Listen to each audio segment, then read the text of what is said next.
Welcome back, brothers and sisters. I am Braden. This is Langley Outdoors Academy, the place where we not only talk about what's going on in the gun world, but also how we're going to fix it together. And the content that I'm about to show you is something that a sitting congressperson, Maxwell Frost, the newest Gen Z in Congress, this is crucial because your gun rights apparently need to be just like the military, and I can't wait to show you what he said on the House of the Floor and then bragged about it on his Twitter account.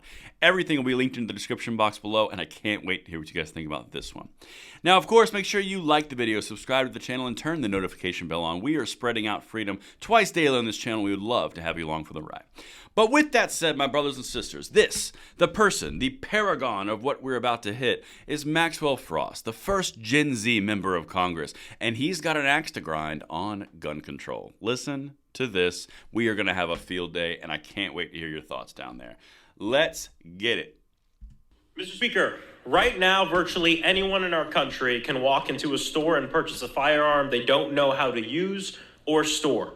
I rise today in support of my amendment to the National Defense Authorization Act. It studies weapons training, safety, and storage standards in the military to see how we can implement them for civilians. Through our armed forces, the United States has developed a system capable of ensuring the safety and training of gun users.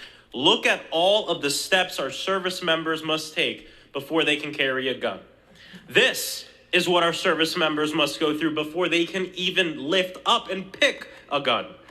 Hundreds of people die every year from unintentional shootings. Why not take our military's best practices in firearm safety and apply them to civilians so we can reduce gun accidents and save lives? That's exactly what my amendment seeks to do, and I urge folks to support it. I yield back the balance of my time.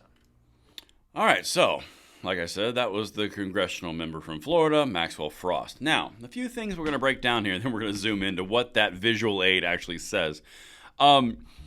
You're talking about avoiding accidents and only accidents? Because I'm pretty sure the whole shtick that the gun control narrative says is the epidemic of gun violence, which ironically they include gun violence through homicide and gun violence through suicide, even though one is self-inflicted and is technically not violence. But whatever, let's not get into split hairs, even though it's a manipulation.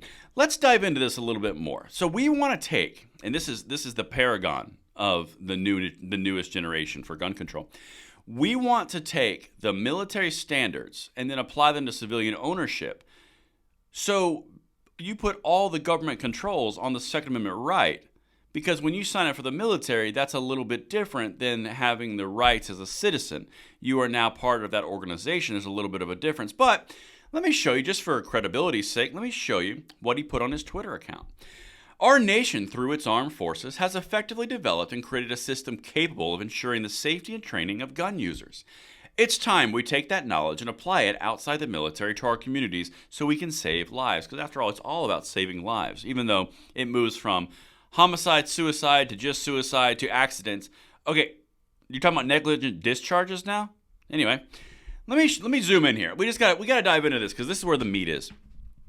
These are the standard procedures for firearm training and safety. This is an amendment that was put forward to pass Congress. U.S. military on the left, civilians on the right. Full background check. Okay, well, we have the NICS background check system, which has an FBI background check tied to every single gun purchase in the United States out of a gun store.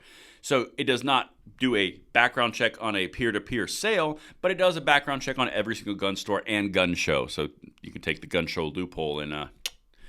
But now let's keep going. We've got weeks of preliminary education, so now weeks before you can buy a gun of education. Then weeks of supervised firing, so now we're at weeks. Then weeks of scenario training, weeks. And all of these things are mandated before you can even pick up a gun, as he said. Now, let's dive into what happens once you pick up that gun, according to the paragon of the next generation. Weapons locked in storage. Locked in storage. So now this is a safe mandating bill. This is a safe storage mandate bill. How do you verify it's safely stored? You need an organization for that. It's almost like you'd have door-to-door checks of where your firearms are, which is the problem with safe, secure laws. That's the entire point. Let's continue. Weapons logged when in use. So this member of Congress thinks that your Second Amendment rights are not infringed at all when you have to manually store them and verify it by the state or representative of some kind, or federal, Or you have to actually log it when you take it out for concealed carry, for a dog, for a coyote, for a bear, for a mountain lion, for self-defense, for home defense, for everyday carry in your car. You have to log it out every single time. And that's not an infringement on the Second Amendment right. After all, it's only safety, and the military does it, so we can do it. It hurts, and we're not even done yet. Now let's go back to the next ones. Ammunition stored separately. So now you have to have your magazines over here safely stored, and you have to have your guns over here safely stored. Pretty soon, you kind of get to the point where it's like, wow, what's the point of even having a gun if I can't use it? Yep, that's the point. Make it as inconvenient as possible, just like they've done in multiple countries across the United States. Make it as costly and painful and risk-loaded to even have a firearm, so it's just easier not to. That's what they're doing. And the last one, annual requalification. So remember all of those weeks of preliminary education and then the weeks of firing range time and then the weeks of scenario training? Yeah, all of those you have to do every single year. And I'm sure that the government is not going to pay for that, so that's a financial burden on you. All of these things put together, it's just common sense before you can even pick up a gun. And that's why I'm bringing to you this. It's that level of crazy.